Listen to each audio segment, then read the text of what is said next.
C'est la rentrée, une vidéo pour mieux gérer son temps, mieux s'organiser.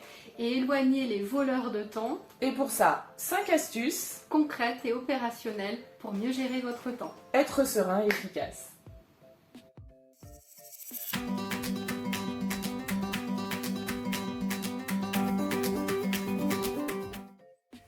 Bonjour à tous. Bonjour à tous. On est ravis d'être avec vous aujourd'hui pour le lancement de notre chaîne YouTube. Yes. Ça y est. Ça y est, c'est fait. Ça fait longtemps, hein, Stéphanie, qu'on avait envie de le faire. Et longtemps que vous nous demandez. Ouais, et longtemps que vous nous demandez. Alors, le vous, c'est qui, hein? C'est les entreprises, les collaborateurs, les managers que l'on accompagne depuis une quinzaine d'années. Oui, tout à fait. Ça fait beaucoup, hein, quand on dit comme ça. Quand on dit comme ça, ouais, 15 ans d'expérience, mais on est encore très très jeune. Donc 15 ans d'expérience en entreprise et 30 000 heures d'animation à toutes les trois, parce que effectivement, ça se voit pas aujourd'hui, mais on est trois pour le lancement pour cette chaîne YouTube, on est trois. Donc Martine Druez, Stéphanie Chambaud. Oui. Et Sana Blanger qui sera avec nous la prochaine fois. Parce que voilà, hein, c'est la vie. Exactement, pour des raisons perso, Sana n'est pas avec nous aujourd'hui, on lui fait plein de bisous. Ouais. Et puis voilà, on est dans la vraie vie. De toute façon, dans cette chaîne YouTube, vous le verrez, on est dans la vraie vie. On a envie de vous apporter de l'utilité sur des sujets de bien-être au travail, de qualité de vie au travail, que ce soit quand vous vous connectez chez vous, quand vous vous connectez sur site, avec les autres en termes de bien-être, de communication, de connaissance de vous aussi. On vous donnera un panorama d'ailleurs de tout ce qu'on pourra vous présenter. Et puis vous serez là aussi pour nous alimenter. Oui, donc pour nous alimenter, évidemment, il faut s'abonner à la chaîne YouTube. J'adore parce que tous les youtubeurs que je regarde, ils font ça, j'ai toujours rêvé de le faire. Voilà, donc abonnez-vous. Oui, abonnez-vous, mettez des likes, des commentaires, plus vous faites vivre ces vidéos, plus on va du coup augmenter la communauté, et l'idée étant le plus rapidement possible de pouvoir faire des lives en direct avec vous pour répondre à toutes vos questions et tous vos sujets concrets. Parce que comme le disait Martine, nous notre objectif c'est d'être utile, donc de répondre à vos questions. Absolument, et puis l'idée aussi c'est que l'on puisse faire profiter le maximum de collaborateurs. Aujourd'hui, Stéphanie, Sana et moi on travaille dans des grandes entreprises qui ont la chance de pouvoir faire profiter leurs collaborateurs, leurs managers, leurs dirigeants de plein de sujets intéressants, hein. La gestion du stress, la gestion du temps, la réalisation... Le management, la gestion de projet, voilà, donc effectivement, Martine, Sana et moi, on intervient dans différentes entreprises pour animer des formations sur ces thématiques. C'est aussi pour ça qu'on disait que vous aviez envie de nous retrouver, puisque quand on vient animer en entreprise, on vient parfois une journée, 2 journées, parfois c'est un petit peu plus récurrent, mais voilà, ça peut avoir une fin, et du coup parfois vous nous dites quand est-ce qu'on peut se revoir, quand est-ce qu'on peut à nouveau avoir vos astuces, vos conseils. Donc c'est là, c'est là. Et puis tout le monde ne fait pas partie d'une grande entreprise. Exactement, parce que oui, c'est ce qu'on voulait dire aussi. Nous, on travaille beaucoup pour des entreprises qui ont des sous, hein, on va dire Alors, dans cette chaîne YouTube, on va appeler les choses par leur nom. Donc un chat est un chat. Les entreprises qui nous embauchent ont des sous. Et on les adore. Et oui. Et donc effectivement, on anime beaucoup. En particulier pour des cadres, hein, sur ces thématiques-là.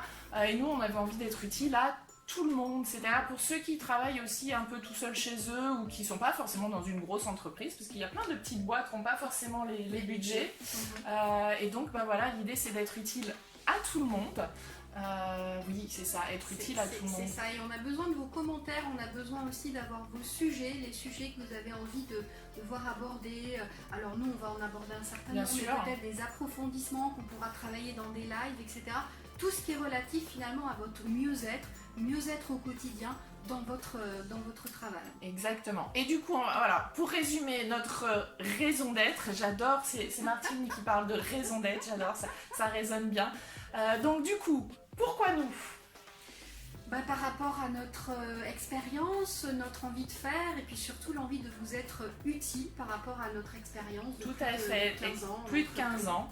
30 000 heures d'animation à nous trois, hein, ça fait quand même pas mal d'animation et de coaching, donc l'expérience et puis voilà ce que vous nous avez apporté aussi. Énormément Bah de oui. choses, énormément de choses. Donc pourquoi nous quoi? C'est quoi le sujet?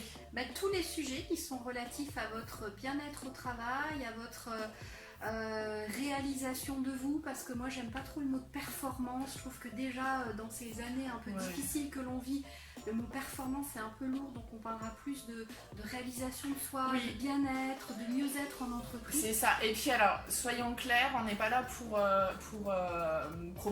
donner des injonctions de il faut faire ci, il faut faire ça, soyez heureux dans votre travail, le bonheur au travail. Non, on est dans le pratique, le concret, le comment faire pour se sentir bien avec notre côté humain aussi, toutes les erreurs qu'on fait, toutes les fois on n'a pas envie de faire bien, parce que c'est chiant quand même de faire bien des fois. Et puis on arrive aussi, si on fait ce travail-là, c'est aussi parce que nous on a un vécu aussi, et Sana, Stéphanie et moi, on a vécu des épreuves aussi, que ce soit dans notre vie professionnelle, familiale, personnelle.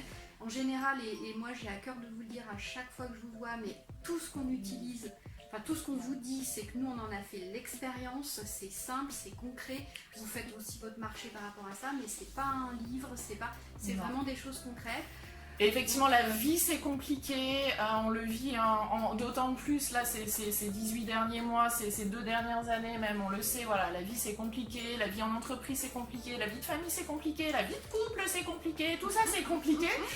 Donc l'idée c'est pas de vous rajouter des injonctions, mais plutôt d'essayer de simplifier, de vous donner du pratique, des astuces, et puis après vous allez piocher dans ce qui vous parle aussi. Hein. Absolument, donc l'utilité pour tout le monde, pas simplement pour les grandes entreprises qui peuvent se permettre d'offrir ça à leurs salariés, mais pour l'ensemble des collaborateurs, des salariés, des managers qui n'ont pas toujours la chance d'être formés, d'être accompagnés. Et puis bien sûr, vous pouvez aussi nous demander des coachings personnels, coach Sana, coach Stéphanie, coach Martine, où vous pouvez nous demander des accompagnements plus approfondis, bien sûr plus individualisés. Ou simplement des questions dans les commentaires.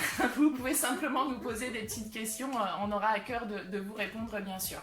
Donc le pourquoi, nous le quoi, j'ai envie de parler maintenant du comment. On a dit effectivement le lancement de cette chaîne YouTube. Alors évidemment, cette chaîne YouTube elle va évoluer, les vidéos qu'on va poster vont évoluer, on a un schéma en tête, mais on va être agile, comme on dit dans les entreprises aujourd'hui, soyons agiles, donc on va faire évoluer évidemment l'idée, mais dans le concept de départ, une thématique par mois, évidemment une thématique qui va être d'actualité. Et puis une thématique par mois avec des vidéos qui vont être parfois toutes les 3, parfois à 2, parfois toutes seules, qui seront vraiment complémentaires par rapport à une thématique. Et l'idée c'est la durée, parce qu'effectivement il y a toujours une histoire de temps. On s'est vraiment dit que le format 20 minutes maximum pour que vous puissiez regarder ça quand vous vous connectez le matin. Non, ça va être dur parce qu'on aime beaucoup parler, on a plein de choses à vous dire, et mais il y aura des coupures au montage. Voilà, c'est ça. Donc quand vous vous connectez le matin entre midi et 2, vous avez besoin d'un truc et astuce, vous allez piocher par thématique, et tout ça, toujours pour être dans l'utilité et puis le fun aussi, le fait qu'on puisse vous accompagner sur des mois, des années dans lesquelles on a encore plus besoin, je pense, d'être accompagné. En tout cas, on est super contente d'être là. On sait que on est le 3 septembre 2021. 3 septembre 2021, retenez la date, c'est historique.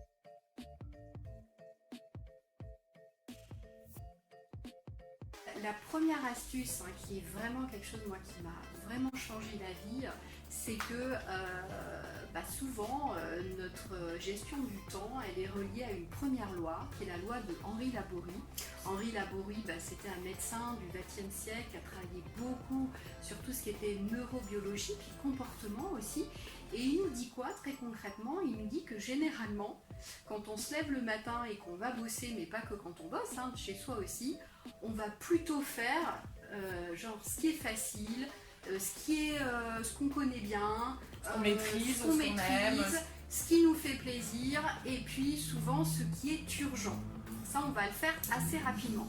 Et puis généralement après, on va faire ce qui est plus compliqué, ce qui est nouveau et souvent ce qui est important. Oui, et là on a envie de se dire finalement c'est quoi le problème, parce que voilà, si on commence par ce qui nous plaît c'est sympa, c'est vrai. Et ça généralement c'est 90% des gens qui font ça. Oui. Et moi la première, je faisais tout oui. le temps ça. Mais c'est quoi le problème? Tu as complètement raison, c'est que souvent je vais faire ça, puis après je vais plus avoir beaucoup d'énergie, je vais me laisser emporter par mon collègue que j'ai pas vu depuis longtemps parce que je suis en télétravail et on va aller boire un café machin, il va être midi, et arrivé 14h, j'ai toujours pas fait ce qui était surtout important pour moi. Et en fait, le pire, c'est qu'on a fait plein de choses. Oui. C'est qu'on a passé la journée à courir après le temps, à faire plein de trucs à droite, à gauche, mais plutôt des petites choses, des petites urgences. Et au final, ce qui est le plus important, ou ce qui fait partie des choses les plus importantes, on le relaye un petit peu. Alors, ce qui fait qu'on le relaye aussi un peu, c'est ce que tu disais, c'est que les choses qui sont les plus importantes, souvent c'est des choses qui demandent concentration, parce que du coup il y a des enjeux, c'est important, voilà, donc ça demande concentration, pour être clair, c'est des tâches qui sont un peu prises de tête. Alors on peut adorer ça, moi j'adore les trucs où on se prend la tête, j'adore résoudre des problèmes, c'est mon truc, chacun son truc, et pour autant, même si j'adore ça, voilà, quand il y a une tâche un peu compliquée, on peut avoir tendance à se dire non mais je le ferai tout à l'heure quand je serai dans un état d'esprit plus tranquille. Sauf qu'en fait ça vient jamais. Ça vient jamais. Il n'y a pas un moment où ça tombe comme ça, tiens.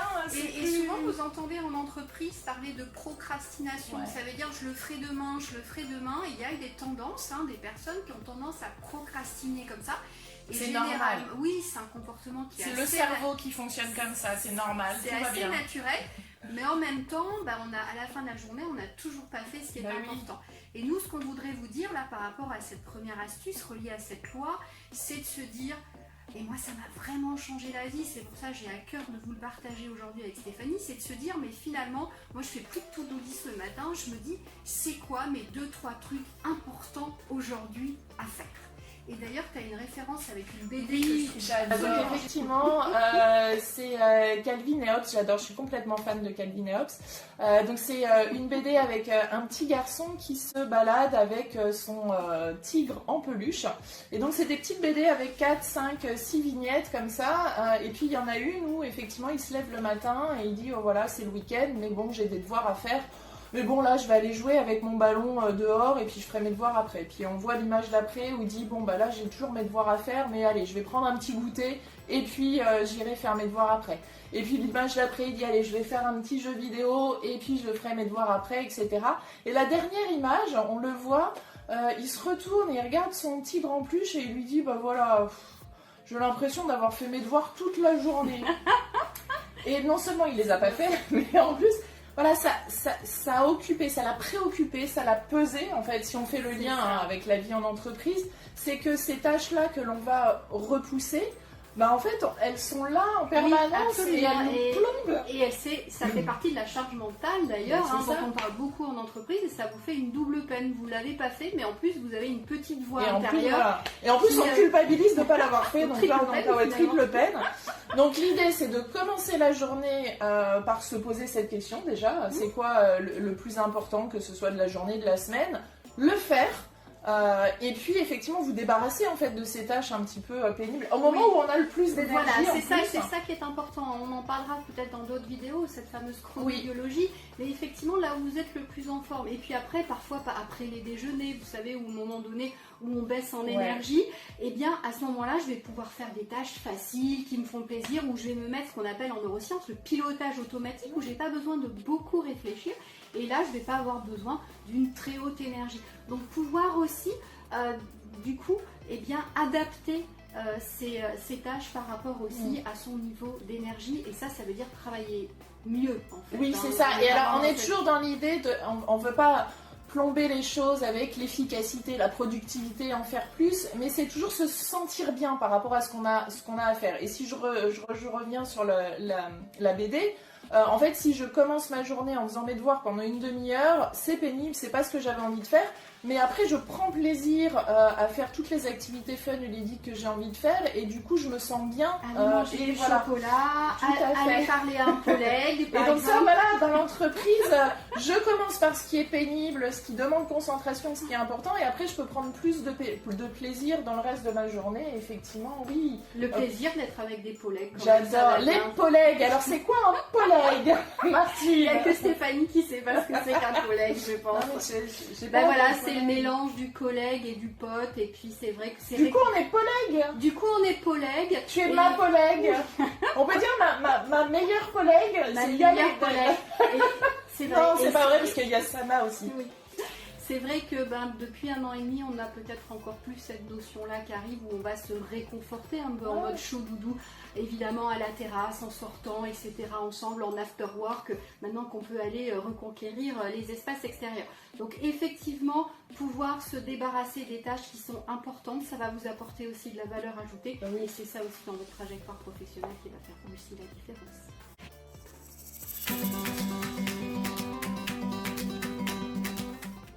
Et on arrive à l'astuce numéro 2. On l'a dit en synchrone. On est trop forte. C'est notre première vidéo. On est déjà super forte. Yeah. Et en plus, c'est après le déjeuner. Normalement, mais non. Voilà. Mais non, nous on arrive à défier cette loi. Oh là là, trop. Après la bourrie c'était un français, on va passer chez les anglais. La loi de Parkinson. Parkinson, c'est rien à voir avec la maladie. Non, oui. Sauf que effectivement, si on n'arrive peut-être pas à bien gérer son temps, on peut en trembler à un moment donné, mais rien à voir. Parkinson, c'était effectivement un anglais, un historien, un essayiste qui a aussi travaillé sur ces sujets-là et qui dit que si je ne me définis pas des plages horaires, si je ne me définis pas un temps utile à une tâche, eh bien cette tâche elle va vagabonder, elle va se tisser dans le temps et elle va avoir une errance incroyable. C'est le fait que la nature a horreur du vide, ça on le sait. Le cerveau fonctionne exactement pareil. Je vais souvent vous parler du fonctionnement du cerveau et comment reprendre le contrôle sur son cerveau. Voilà, ça c'est la neuroscience. Hein. Mais en fait, le cerveau, juste en 3 secondes, votre cerveau fonctionne comme un super ordinateur. C'est-à-dire que dans tous les ordinateurs, vous avez des modes en automatique. Votre ordinateur il fait des choses un peu tout seul dans son coin.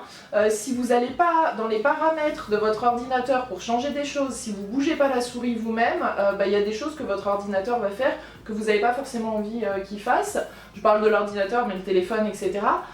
C'est pareil avec votre cerveau. Reprenez le contrôle de votre cerveau et allez trifouiller dans les paramétrages automatiques de votre cerveau. Hein, c'est un peu ça les neurosciences. Et du coup, l'idée là, c'est d'aller dire à votre cerveau ce que vous voulez, sur quoi vous voulez qu'il se focus en fait. Voilà, et sur quoi on veut qu'il se focus, c'est un cadrage de temps. Et c'est vrai que moi je vais vous partager un moment personnel parce que ça aussi ces vidéos c'est pour ça. Quel moment personnel, Martine? Alors moi je suis d'origine bordelaise et cet été je suis allée évidemment me ressourcer sur mes terres qui sont des ancrages, mes vacances. Alors d'habitude je fais des vacances Stéphanie en me disant allez je pars 3 semaines, je vais dans le même lieu pendant 3 semaines ou 15 jours, je vois les mêmes personnes pendant 3 semaines et 15 jours, en tout cas je suis dans le même lieu. Et souvent qu'est-ce que je fais? Je vais me dire tiens je vais faire ci, je vais faire ça, puis je me dis je le ferai demain ou je le ferai après-demain, puis ma famille sait que je suis là pendant 15 jours donc si on se voit pas vendredi on se verra samedi. Alors vous allez me dire pendant les vacances c'est sympa aussi. Oui, c'est bien le farniente. Et le lâcher prise total. Mais ça m'a évoqué quelque chose parce que cet été j'ai dû fractionner, c'est la première fois, une des premières fois où j'ai dû fractionner comme ça mes congés. Donc j'ai pu partir que 3 jours ou 4 jours. Et donc à Bordeaux, je suis partie 4 jours. Et là, en fait, j'ai averti tout le monde que je ne partais que 4 jours. Et bien, je veux vous assurer que j'ai vu toutes les personnes que j'avais envie de voir pendant 4 jours. J'ai fait 3 expositions qui me tenaient à cœur à Bordeaux. J'ai été dans le restaurant où je voulais aller avec mon fils. Etc. Avec le vin qui va bien. Avec Bordeaux, la dégustation. Tout ça. Avec la dégustation. Et donc, en fait, est-ce que t'as prévenu les gens, mais toi t'avais anticipé, t'avais regardé Rien du tout. Machin, moi, j'avais une contrainte, je pouvais pas partir une semaine ou 2. Et donc, sur place, je me suis dit, j'ai que 4 jours, je passe 4 jours avec mon fils sur mes terres et sur mon ancrage bordelais. Et du coup, je me suis sentie au bout de 4 jours avoir vu les personnes que j'avais envie de voir, les expos que j'avais envie de faire, le farniente aussi bien sûr, mais cette espèce d'idée où finalement j'ai rendu mon temps utile en vacances. Vous allez me dire, forcément, mais là j'avais envie qu'il soit aussi utile. Oui, c'est le temps de qualité. C'est le temps, et c'est le temps du loisir finalement. Mais on revient sur les importants aussi, hein, en fait, parce que si toi, ce qui était important pour toi,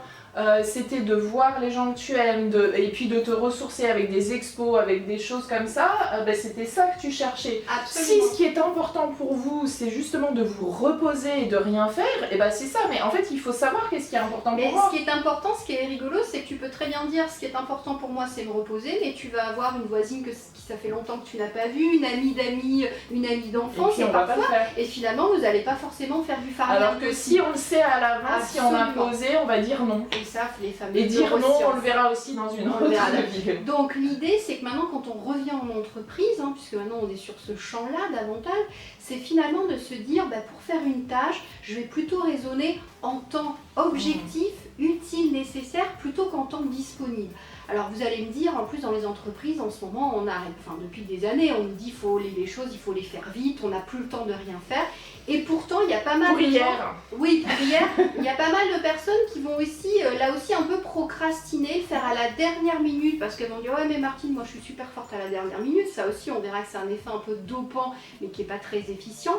Et finalement, se dire, au lieu de consacrer toute une journée à cette tâche importante, je vais y consacrer qu'1 heure, mais par contre, je ne vais pas me laisser interrompre, on le verra tout à l'heure avec la prochaine loi, et je vais vraiment être efficient pendant cette heure et travailler en bloc de temps, plutôt que de me dire j'ai la journée ou j'ai jusqu'à mardi prochain pour le faire, et souvent je vais le faire le lundi à 15h. Et donc là, dans le cadrage de votre cerveau, vous commencez une tâche, vous dites ok, cette tâche-là, je la fais en 20 minutes, celle-là, je la fais en 3 quarts d'heure, celle-là, je la fais en une demi-heure, et on se focus.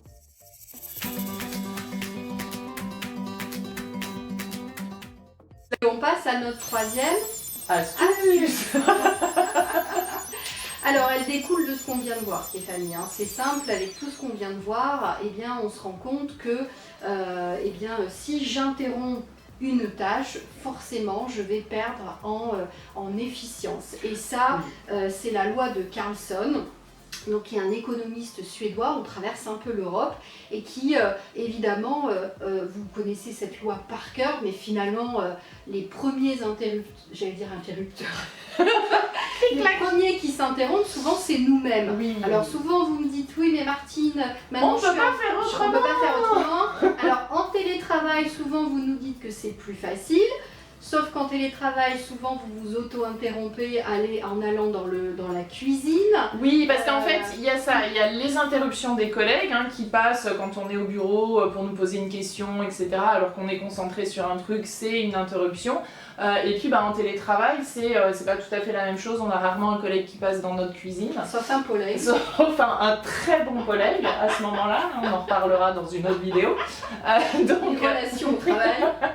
Mais pour le coup, alors après les relations, plus sérieusement les relations pour pouvoir communiquer et en fait éduquer un petit peu son entourage professionnel pour dire là voilà je fais une tâche importante, merci de pas me déranger, on le verra dans les outils de communication. Là l'idée c'est surtout de se focaliser sur les auto-interruptions parce que comme tu le disais on est le premier à s'auto-interrompre. Il y a une récente étude de l'ORSE qui montre que... C'est quoi l'ORSE? Question piège de Martine. L'ORSE, l'Observatoire sur la responsabilité sociétale des entreprises, et je l'ai dit dans l'ordre. Bravo. Donc une étude de l'ORSE qui montre que 6 salariés sur 10 vont s'auto-interrompre, c'est-à-dire vont regarder leur message toutes les 5 minutes. C'est énorme, toutes les 5 minutes, on va regarder son téléphone, on va regarder ses mails, ses notifications, on le fait tous, parce que c'est tentant, parce que ça fait bling bling. Toi t'aimes bien ce qui fait bling. Ouais. Oui voilà, ça fait... Et du coup, la problématique de ça, évidemment, ce qu'on disait tout à l'heure, vous le savez, si on s'interrompt, évidemment, on est moins efficace. Et en plus, en fait, ce qui se passe, c'est qu'on va mettre 64 secondes, là encore c'est une moyenne évidemment, j'aime bien les chiffres, vous allez voir, donc 64 secondes pour se reconcentrer sur ce qu'on était en train de faire. Et en plus, souvent, on n'a pas forcément satisfait la personne qui nous a dérangé parce que on n'a pas pu répondre en disant puisqu'on a une tâche qui était en train d'être effectuée. Des fois, on s'interrompt pour dire je peux pas te répondre. Oui, alors ça c'est rigolo, on le voit beaucoup en entreprise. Moi, ça me fait un petit peu doucement rire quand on prend son téléphone en réunion, on dit mais je suis pas dispo, je suis en réunion. Alors là, ça s'appelle des messageries téléphoniques, on peut utiliser ça. Bah oui, alors, tant qu'à faire. Alors moi, je me rappelle, ça n'a rien à voir avec le travail, mais je voudrais faire un petit coucou avec à mon papa que j'ai appelé une fois et que j'ai entendu au bout du film me dire je peux pas te répondre, je suis au cinéma. J'ai beaucoup ri parce qu'effectivement au cinéma on coupe son téléphone, hein, donc du coup c'est pareil quand on est sur une tâche concentrée, on coupe parfois son téléphone, ses mails, etc. L'idée c'est pas de ne plus jamais les regarder, mais de les regarder au bon moment en fait. Oui, absolument, et puis on se rend compte qu'effectivement, à chaque fois qu'on s'interrompt, eh bien on va se distraire au niveau mental et on va pas être efficient. C'est pour ça, hein, comme on l'a vu tout à l'heure, plutôt travailler en bloc de temps réaliste. Souvent on se dit je mets 3 heures pour faire ça. 3 heures c'est trop, hein, donc on va travailler par bloc de temps de 40-45 minutes, ça va aussi éviter les interruptions. Et puis après sur le volet éduquer son entourage pro et perso, on verra ça dans une autre vidéo. Tout à fait.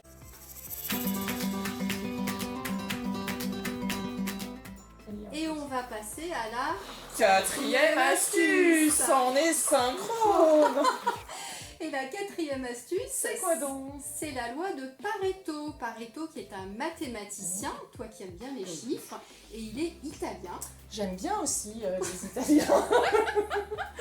Ok, souvent vous entendez en entreprise la loi des 80-20. Donc pour la plupart d'entre vous, vous savez qu'il s'agit de Pareto, mais si vous ne savez pas, comme ça vous savez appeler quelque chose. Alors après c'est vrai, on entend beaucoup 80-20, mais souvent on ne sait pas concrètement à quoi ça sert, ce que ça représente en fait. Alors ça peut parler de n'importe quoi, mais comme là on parle de la gestion du temps, eh bien généralement pour bien gérer son temps, il est plus efficace, hein, même plus efficient de passer 20% du temps à récolter 80% de résultats. Hein, et ça c'est très intéressant à la fin de la journée de se demander combien d'heures j'ai passé, quels efforts j'ai fait, mais surtout pour quels résultats. Alors moi qui suis tout à fait une fée effort, vous voyez c'est des messages contraignants, des drivers pour certains, vous verrez ça. Enfin, vous avez dû voir ça en entreprise, mais on verra ça dans d'autres vidéos. Moi j'étais beaucoup sur la connaissance de soi. Voilà, fais plaisir, fais les efforts. Et du coup Pareto, ça me passait au-dessus. Et là c'est vrai qu'à chaque fin de journée, ou chaque même demi-journée, ou même chaque fin de semaine, je me dis, tiens, combien d'efforts j'ai fait pour combien de résultats. En commercial, ça peut être aussi, 20% de mes clients me rapportent 80% de mon chiffre d'affaires. Ça peut être aussi en gestion de projet, dans un copil, on a passé 20% du temps pour 80% de résultats. Mais oui, et là on parle effectivement de gestion de projet, d'entreprise, la vie en entreprise, mais voilà, pour tous ceux qui sont aussi à travailler tout seuls, dans des toutes petites structures, des commerçants, dans des petits commerces, c'est une loi qui s'applique aussi, c'est-à-dire que généralement, 20% des services que vous vendez ou des produits que vous vendez vont vous rapporter 80% des résultats. Et donc c'est là où la gestion du temps, c'est plutôt que d'aller optimiser le produit que vous vendez une fois tous les 3 ans, évidemment c'est mieux de se concentrer sur ces 20%-là, les 20% de produits, de services, de ce que vous faites qui vous rapporte le plus en fait. Oui, absolument. Et donc cette loi, elle nous permet de nous donner comme antidote, au contraire, de pouvoir être dans l'efficacité et de se dire, moi j'ai 20% de mon temps qui me rapporte 80% de mes résultats.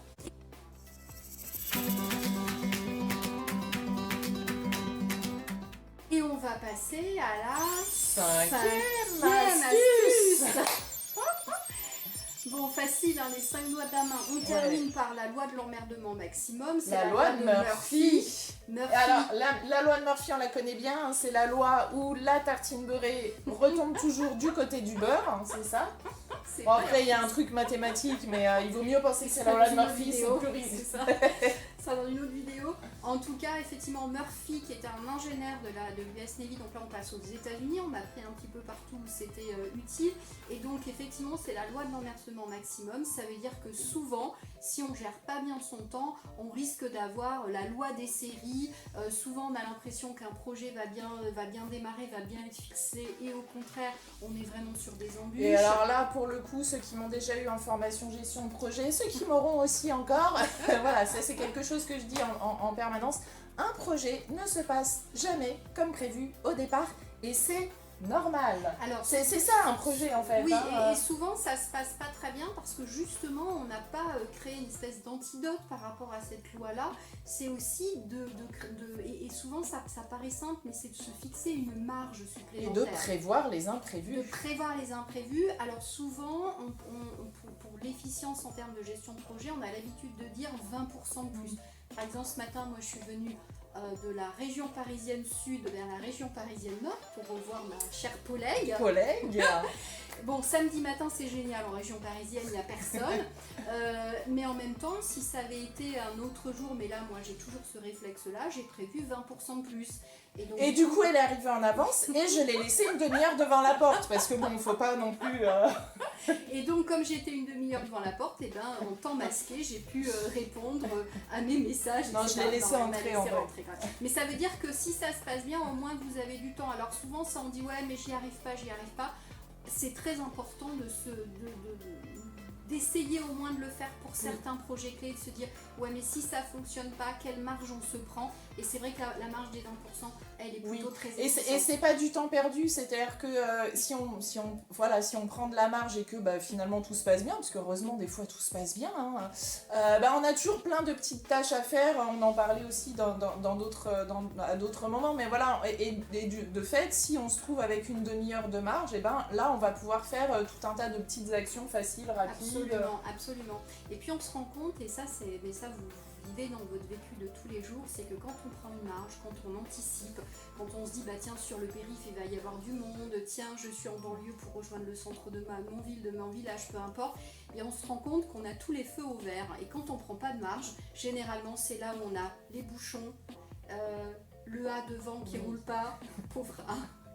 On a tous les feux rouges, mais c'est une loi des séries, et c'est aussi un principe de sélection qu'on a au niveau des neurosciences. Là encore, c'est le cerveau, les neurosciences qui va focaliser d'un côté sur le négatif, d'un côté sur le positif. C'est bien parce que je commence mes phrases et Stéphanie les termine. Oui, puis j'adore couper les gens pour parler, parce que j'aime beaucoup parler au cas où vous avez... C'est bien, comme ça je me repose, c'est génial. Non mais par rapport au fonctionnement du cerveau, hein, effectivement, on va se focaliser sur le négatif ou sur le positif, mais en fait, c'est concret. En fait, on a réellement l'impression de vivre cette loi de l'emmerdement maximum, et ça nous pèse, et ça nous stresse, et ça nous rend énervés, etc. Donc c'est pas parce que c'est un biais cognitif que c'est pas réel en fait. Oui, mais en même temps, on va se focaliser sur le feu rouge qu'on n'a pas, alors que si on avait pris du temps, pendant ce feu rouge, on aurait été détendu. Donc, voilà cette loi aussi, la loi de Murphy, qui nous dit prévoyons un petit peu dans ce monde où on a du mal à prévoir, mais j'ai l'autorisation, je me permets de prévoir 20% de marge parce que je sais aussi qu'il faut que j'amène mon fils, etc. J'ai plein de choses ou en télétravail, et les 20% restants, c'est génial, c'est que je me repose, je me détends. Je suis pas obligée de faire des choses d'ailleurs, parce que nous sur cette chaîne, c'est aussi notre mindset, notre logiciel, notre état d'être, notre raison d'être. C'est aussi de vous dire pendant ces temps-là, détendez-vous justement. C'est aussi ça, c'est-à-dire qu'effectivement, on vous a donné 5 astuces, 5 lois avec des techniques, des outils concrets, c'est très bien, mais il peut y avoir aussi des moments où vous vous dites ok, je sais qu'il faut que je commence par le plus important, que ceci, que cela, mais aujourd'hui j'ai envie de faire n'importe quoi, n'importe comment. Et voilà, je vais commencer par ce qui me fait envie, je vais pas faire dans les règles de l'art. Mais surtout, si vous faites ça, faites-le en conscience. Profitez de votre journée où vous faites n'importe quoi, n'importe comment, et savourez. Et c'est ça aussi. Et évidemment, l'idée de tout ce qu'on a vu ensemble, c'est, toutes ces astuces, c'est pour mieux vivre son quotidien. Donc, c'est pas des injonctions qu'on vous donne. Quand on suit ces 5 on le vit bien. On le vit plutôt bien. Mais c'est bien aussi des fois de pas le faire et de se dire ok, je prends plaisir à faire n'importe quoi, mais j'assume et voilà. Et puis c'est pour un temps donné. Et les autres moments, on est toujours dans l'idée de voilà, d'optimiser pour être plus serein et pour mieux vivre son quotidien professionnel et personnel, hein, parce que voilà, tout est lié. On aura aussi des vidéos sur oui, absolument, sur la lien. communication, les relationnels, justement, comment dire non, comment ne pas s'interrompre, tout ce qu'on a vu, on va aussi le compléter. Bon, on espère que cette vidéo vous a bien plu. Si elle vous a plu et si elle vous a été utile, dites-le, oui. Alors j'adore faire ça, je vais le faire très souvent. Donc des pouces, des likes, abonnez-vous. Plus vous vous êtes abonnés, plus la communauté est grande. Plus on aura de vues et plus on pourra échanger avec vous, parce que l'idée c'est d'interagir avec vous, de pouvoir faire des lives pour répondre en direct à vos problématiques précises. Et puis surtout n'hésitez pas à mettre des commentaires sur déjà si ça vous a plu ou pas, parce que voilà, et puis c'est notre qualité de vie au travail aussi, si ça vous a plu et que ça vous a été utile et que nous on lit ces commentaires là, et nous on kiffe, donc n'hésitez pas. Et on kiffe aussi sur tout ce que vous nous amenez, oui, toutes les remarques, voilà, les suggestions, et puis voilà, si vous avez des idées pour les prochaines vidéos, surtout n'hésitez pas, on va se nourrir de tout ce que vous allez nous dire. Absolument, nos chers collègues, on vous salue. Oui. Et on vous dit à très bientôt. À très bientôt.